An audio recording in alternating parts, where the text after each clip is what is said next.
بسم اللہ الرحمن الرحیم۔ السلام علیکم ورحمۃ اللہ وبرکاتہ۔ حضرت جبرائیل علیہ السلام کی رفتار۔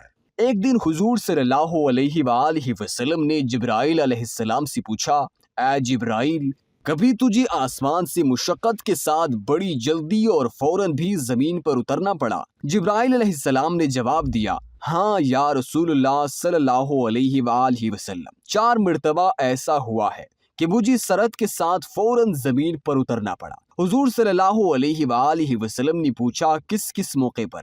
جبرائیل علیہ السلام نے عرض کیا، ایک تو جب حضرت ابراہیم علیہ السلام کو آگ میں ڈالا گیا تو میں اس وقت عرش الہی کی نیچے مقام سدرۃ المنتہا پر تھا۔ مجھے حکم ہوا، جبرائیل، میری خلیل کے آگ میں پہنچنے سے پہلے فوراً خلیل کے پاس پہنچو۔ چنانچہ میں بڑی سرعت کے ساتھ اس سے پہلے کہ وہ آگ میں پہنچتے ان کے پاس پہنچ گیا۔ دوسری بار جب حضرت اسماعیل علیہ السلام کی گردن ادھر پر حضرت ابراہیم علیہ السلام نے انہیں ذبح کرنے کی خاطر چھری رکھی تو مجھے حکم ہوا کہ چھری چلنے سے پہلے ہی زمین پر پہنچو اور چھری کو الٹا کر دو۔ چنانچہ میں چھری چلنے سے پہلے ہی زمین پر پہنچ گیا اور چھری کو چلنے نہ دیا۔ تیسری مرتبہ جب حضرت یوسف علیہ السلام کو بھائیوں نے کنویں میں گرایا تو مجھے حکم ہوا کہ میں یوسف علیہ السلام کی کنویں کے تہ تک پہنچنے سے پہلے زمین پر پہنچوں اور کنویں کے تہ تک پہنچنے میں اپنے پروں میں انہیں اٹھا کر کنویں کے ایک پتھر پر بٹھا دوں۔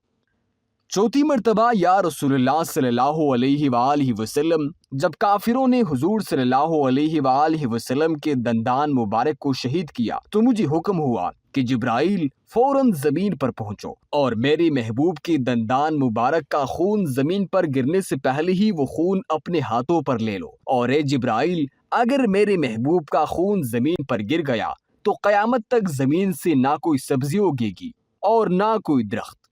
چنانچہ میں بڑی سرعت کے ساتھ زمین پر پہنچا اور حضور صلی اللہ علیہ وآلہ وسلم کے خون مبارک کو ہاتھوں پر لے کر ہوا میں اڑا دیا۔